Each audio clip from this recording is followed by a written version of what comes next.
아가 6장의 말씀입니다.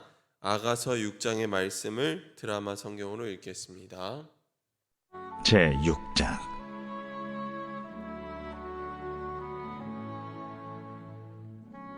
여자들 가운데에서 어여쁜 자야, 내 사랑하는 자가 어디로 갔는가? 내 사랑하는 자가 어디로 돌아갔는가? 우리가 너와 함께 찾으리라.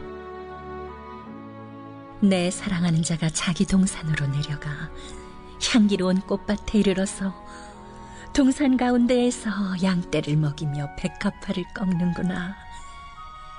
나는 내 사랑하는 자에게 속하였고 내 사랑하는 자는 내게 속하였으며 그가 백합화 가운데에서 그 양떼를 먹이는도다. 내 사랑아, 너는 디르사같이 어여쁘고 예루살렘같이 곱고 깃발을 세운 군대같이 당당하구나. 내 눈이 나를 놀라게 하니 돌이켜 나를 보지 말라. 내 머리털은 길르앗 산 기슭에 누운 염소떼 같고 내 이는 목욕하고 나오는 암양떼 같으니 쌍태를 가졌으며 새끼 없는 것은 하나도 없구나. 너울 속에 내 뺨은 석류 한쪽 같구나. 왕비가 60명이요 후궁이 80명이요 시녀가 무수하되 내 비둘기 내 완전한 자는 하나뿐이로구나. 그는 그의 어머니의 외딸이요 그 낳은 자가 귀중하게 여기는 자로구나. 여자들이 그를 보고 복된 자라 하고 왕비와 후궁들도 그를 칭찬하는구나. 아침빛같이 뚜렷하고 달같이 아름답고 해같이 맑고 깃발을 세운 군대같이 당당한 여자가 누구인가? 골짜기에 푸른 초목을 보려고 포도나무가 술이 났는가? 석류나무가 꽃이 피었는가 알려고 내가 호도동산으로 내려갔을 때에 부지 중에 내 마음이 나를 내 귀한 백성의 수레 가운데에 이르게 하였구나. 돌아오고 돌아오라 술람미 여자야, 돌아오고 돌아오라. 우리가 너를 보게 하라. 너희가 어찌하여 마하나임에서 춤추는 것을 보는 것처럼 술람미 여자를 보려느냐? 아멘. 주님의 은총과 평화가 예배드리는 모든 분들 가운데 함께 하시기를 간절히 소망합니다. 오늘은 나는 하나님께 속한 자입니다 라는 제목으로 말씀을 나누고자 합니다. 우리는 요즘 성서에서 가장 아름다운 사랑 노래에 대해서 말씀을 나누고 있습니다. 아가의 뜻이 무엇인지 다 들어서 아실 것입니다. Song of Songs라고 해서 노래 중에 노래라는 뜻입니다. 술람미 여인과 또 솔로몬 왕의 사랑 노래로 알려진 이 아가서를 과연 성서로 받아들이는 것이 논란이 많기는 하지만 사랑이야말로 하나님의 가장 근원적인 속성이고 또 사랑이야말로 생명의 뿌리이고 본질임을 생각한다면 우리가 소중히 여겨야 할 책이 바로 이 아가서입니다. 또 이 사랑의 노래를 하나님과 그 백성의 사랑 노래로 해석할 수 있기에 두 가지 가능성을 염두에 두고 읽는 것이 좋겠습니다. 아가서의 주인공은 술람미 여인과 솔로몬인데 사실 이 술람미라는 그 이름은 오늘 6장에서 딱 한 번 등장합니다. 13절 말씀에 나오는 것처럼 돌아오고 돌아오라 술람미 여자야 라고 이렇게 등장하는데 이 아가서에서는 딱 한 번 6장에서만 등장합니다. 솔로몬의 이름의 뜻은 평강이라는 뜻을 가지고 있습니다. 술람미라는 이름의 뜻은 그 평강과 맺은 언약 관계라는 뜻입니다. 솔로몬은 하나님을 대변하고 술람미 여인은 주님의 백성들을 뜻합니다. 그러므로 솔로몬과 이 술람미 여인이 언약을 맺고 함께 있을 때 평화가 임하게 되는 것입니다. 여러분, 사랑의 가장 깊은 차원이 무엇입니까? 바로 일치감을 경험하는 것입니다. 그의 기쁨은 나의 기쁨이 되고 나의 기쁨은 그의 기쁨이 됩니다. 또 그분의 아픔은 나의 아픔이 되고 나의 아픔은 그분의 아픔이 되는 것이 바로 일치감을 경험하는 겁니다. 하나님과의 깊은 일치를 경험하신 예수님은 요한복음 17장에서 이렇게 말씀하십니다. 내 것은 다 아버지의 것이요 아버지의 것은 내 것이온데 내가 그들로 말미암아 영광을 받았나이다 라고 이야기하십니다. 나의 것은 모두 아버지의 것이고 아버지의 것은 모두 나의 것입니다 라고 그렇게 고백하셨습니다. 그런데 이 사랑을 시기하고 질투하는 회방꾼은 늘 등장하기 마련입니다. 둘 사이를 갈라놓는 작은 여우가 들어올 수 있기에 우리가 영원한 사랑을 위해선 이 여우를 잡아내야 하는 것입니다. 저와 여러분이 하나님과 깊은 사랑의 일치를 이루며 살아가시기를 간절히 축원합니다. 하나님과 깊은 사랑의 일치를 이루려면 우리가 어떻게 해야 할까요? 하나님께서 우리와 맺은 언약에 신실하신 것처럼 우리도 늘 신실하고 성실하게 주님을 사랑하며 살아가야 하는 줄 믿습니다. 그런데 오늘 본문을 보면 아직 솔로몬과 이 술람미 여인이 함께 언약을 맺지 못한 상황입니다. 아가서 5장에서는 문을 두드리는 신랑의 소리에 못 이겨 이 게으른 몸짓으로 문을 열고 나가봤더니 신랑이 온데간데 없습니다. 그래서 정신을 차리고 뒤늦게 신랑을 찾아 나섰지만 찾을 수 없었고 파수꾼들에게 매를 맞고 험한 일을 당하기도 했습니다. 그리고는 신랑을 찾아줄 것을 다른 여인들에게 간곡하게 호소했습니다. 그랬더니 예루살렘의 여인들이 6장 1절에서 이렇게 말합니다. 여자들 가운데서 어여쁜 자야 내 사랑하는 자가 어디로 갔는가 내 사랑하는 자가 어디로 돌아갔는가 우리가 너와 함께 찾으리라 라고 그렇게 이야기합니다. 이전까지만 해도 술람미 여인을 향해서 비난하고 조롱했던 이 예루살렘 여인들이 신부의 간곡한 호소를 듣고는 이제 신랑을 같이 찾자고 말합니다. 비로소 그들이 친구가 된 것입니다. 우정을 나눌 벗이 있다는 것은 참 좋은 일입니다. 전도서에서도 우정에 대해서 이렇게 말합니다. 두 사람이 한 사람보다 나음은 그들이 수고함으로 좋은 상을 얻을 것임이라 라고 그렇게 이야기했습니다. 개별적 존재로서의 인간을 우리는 단독자라고 그렇게 말합니다. 단독자는 어느 누구도 나를 대신해 줄 수 없는 것입니다. 이 지구상에 70억 명의 저마다 다른 사람들이 있는데 나와 똑같은 이는 아무도 없습니다. 그렇기에 나는 나의 인생을 살아가야 합니다. 그렇지만 나는 나 혼자만 사는 존재가 아닙니다. 하나님은 우리가 더불어 살기를 원하십니다. 그러므로 우리는 단독자로 살되 다른 이들과 연대하며 살아야 합니다. 나는 내 인생에 대해서 책임을 갖고 살아야 하지만 더불어 살고 있는 이들과 함께 책임을 나눌 줄도 알아야 한다는 것입니다. 이렇게 살 때 우리의 인생이 아름다워질 수 있습니다. 내가 고독한 단독자라고 해서 아무하고도 사귀지 않는 사람을 잘 산다고 이야기할 수 없고 또 언제나 연대만을 중요한 가치로 알고 독자적인 나를 돌아보지 않는 사람을 성숙하다고 말할 수 없는 것입니다.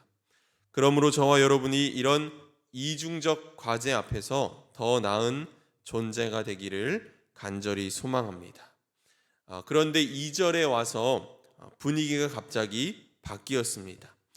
내 사랑하는 자가 자기 동산으로 내려가 향기로운 꽃밭에 이르러서 동산 가운데에서 양떼를 먹이며 백합화를 꺾는도다.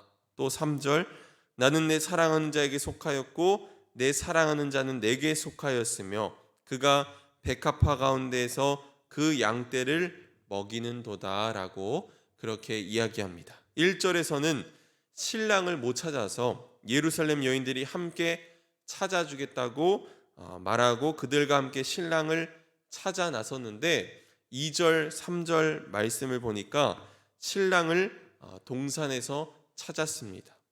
1절과 2절 사이에 어떤 일이 있었는지 생략하고는 둘 사이에 비밀스러운 공간인 동산이 등장합니다. 이 동산은 솔로몬이 여인을 부르며 애타게 구애할 때 만나자고 했던 바로 그 동산입니다.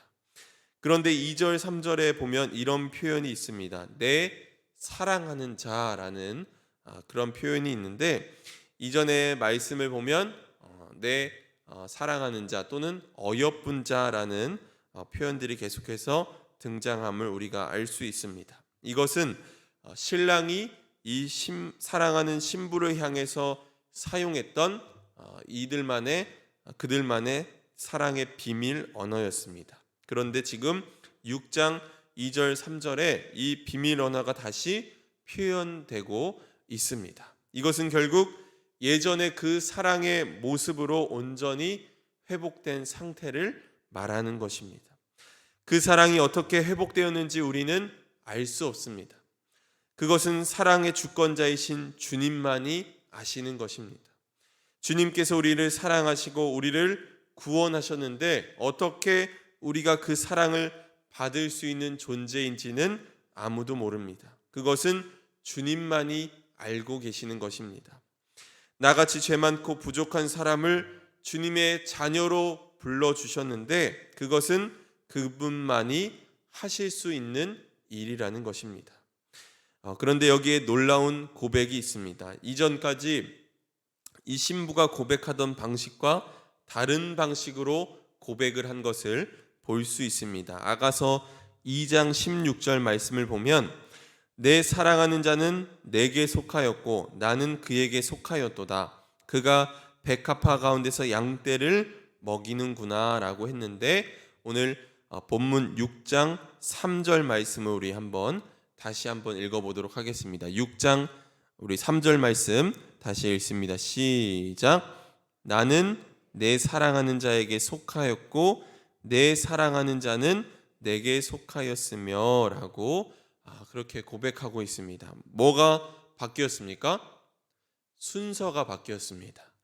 이전에 신랑이 신부를 찾아왔을 때는 내가 사랑받을 만한 어떤 이유가 있으니까 나를 귀하게 여기는구나 라고 신부가 스스로 생각했을지 모릅니다. 그래서 내 사랑하는 자가 내게 속하였다고 이야기했었는데 다시 그 사랑을 회복하고 나서 보니까 그분만이 나의 연약한 허울들을 다 감싸 안으시고 나를 그분의 신부로 맞이해 주시는구나 라는 것을 다시금 깨닫게 된 것입니다.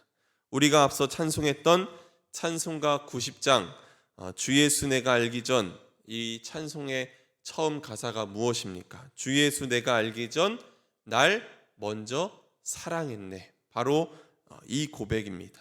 나는 내 사랑하는 자에게 속하였다는 것입니다. 알고 보니 주님께서 자격 없는 나를 먼저 사랑하셨고 그분의 소유로, 그분의 자녀로 우리를 삼아 주셨습니다. 이 고백을 통해서 신부는 신랑과 온전한 회복이 이루어졌다는 것을 알 수 있습니다. 그러므로 신랑이신 그리스도와 신부인 우리와의 관계에서 중요한 것은 신부는 신랑에게만 속해 있으면 된다는 것입니다. 신부는 이 신랑만을 사랑하면 된다는 것입니다. 이것이 매우 근본적인 사실입니다. 저와 여러분이 그리스도에게만 속해 있기를 주님의 이름으로 간절히 축원합니다.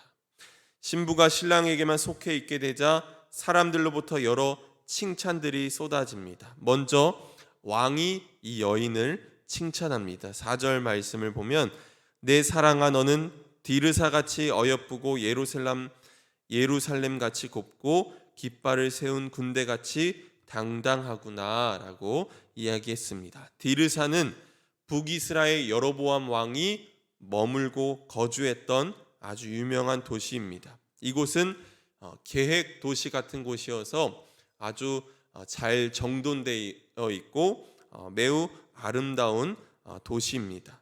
디르사라는 이름의 뜻도 아름다운 기쁨이라는 뜻을 가지고 있는데 결국 너와 영원히 거하고 싶다는 뜻으로 이 신부를 칭찬하며 말하고 있는 것입니다. 또 온 백성들이 이 신부를 칭찬합니다. 10절 말씀을 보면 아침빛같이 뚜렷하고 달같이 아름답고 해같이 맑고 깃발을 세운 군대같이 당당한 여자가 누구인가? 이것은 그 백성들이 신부를 칭찬한 것인데 이 신부를 조롱하고 질투하던 이들까지 이 신부를 칭찬하는 것을 볼 수 있습니다. 결국 이 말씀은 우리에게 무엇을 말씀해 주고 있습니까? 우리가 신랑이신 그리스도에게만 속해 있고 또 그분과 깊은 일치를 이루며 살아갈 때 이 세상 그 어느 누구도 우리를 함부로 대할 수 없게 된다는 것입니다. 오히려 존귀하고 보배롭게 여김을 받게 되는 것입니다. 요셉도 그러했고 다윗도 그러했으며 성경의 수많은 인물들이 하나님께 속해 있을 때 존귀하고 보배롭게 여김을 받았습니다. 사랑하는 성도 여러분, 이 여인은 신랑이 약속했던 그 장소에서 다시 신랑을 만나게 되었습니다. 다시 신랑을 만나고는 내가 사랑받을 만한 가치가 있어서 사랑받는 게 아니라 아무것도 내가 없고 내가 자격이 없음에도 그분이 나를 사랑하시고 나를 자녀 삼아 주셨다는 것을 다시 깨닫게 되었습니다. 그래서 나는 그분께만 속해 있겠습니다. 나는 신랑이신 그리스도만을 사랑하겠습니다 라고 고백하자 온전한 관계의 회복이 일어나게 되었습니다. 온전한 회복이 이루어지자 세상 많은 사람들이 이 신부를 존귀하게 여기고 또 보배롭게 여기는 놀라운 일이 일어나게 되었음을 우리가 오늘 말씀을 통해서 보게 되었습니다. 오늘 우리의 신앙에서 필요한 것은 하나님과의 깊은 일치를 경험하는 것입니다. 하나님과의 깊은 일치를 하나님과의 깊은 일치를 이루려면 하나님께서 나와 맺은 언약에 신실하신 것처럼 나도 그분 앞에서 신실하고 성실하게 살아갈 때 그 일치의 경험을 할 수 있는 줄 믿습니다. 오늘 나의 삶을 살아갈 때 하나님께 바치는 심정으로 정성스럽게 살아가시는 저와 여러분이 되시기를 주님의 이름으로 간절히 축원합니다. 아멘. 함께 기도하겠습니다. 사랑과 은혜가 풍성하신 하나님, 오늘 우리가 하루를 살아가면서 주어진 하루를 하나님께 바치며 살게 하옵소서. 하나님께서 우리와 맺은 언약에 신실하신 것처럼 나도 하나님 앞에서 신실하고 성실하게 살아가게 하옵소서. 무엇보다 하나님과의 깊은 일치를 이루게 하셔서 하나님께서 주시는 깊은 사랑이 우리 안에서 흘러 넘치게 하옵소서. 그리하여 이 세상에서 존귀하고 보배롭게 여김받게 하시고 어디에 있든지 거룩한 나라 하나님의 소유된 백성으로 살아가게 하옵소서. 오늘 이 예배 가운데 구별하여 또 귀한 예물 드립니다. 1,000번째 헌금으로 하나님께 드리오니 예물 드린 손길 가운데 함께 하시고 축복하여 주시옵소서.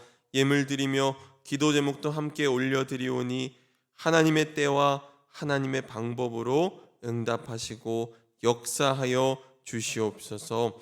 하나님의 은혜를 간절히 사모하며 이 자리에 나온 성도님들 또 온라인으로 기도하는 모든 심령들을 하나님 긍휼로 보살펴 주시옵소서. 여호와 라파 하나님께서 아파하고 고통 중에 있는 환우들을 치료하시고 돌봐주셔서 깨끗이 나음을 얻게 되는 역사가 있게 하옵소서. 마음 가운데는 샬롬의 평안을 허락하시고 두려움보다는 담대한 마음을 갖고 주님의 약속을 붙들고 나아가게 하여 주시옵소서. 모든 것 주님께 맡겨드리며 예수 그리스도의 이름으로 기도드렸습니다. 아멘.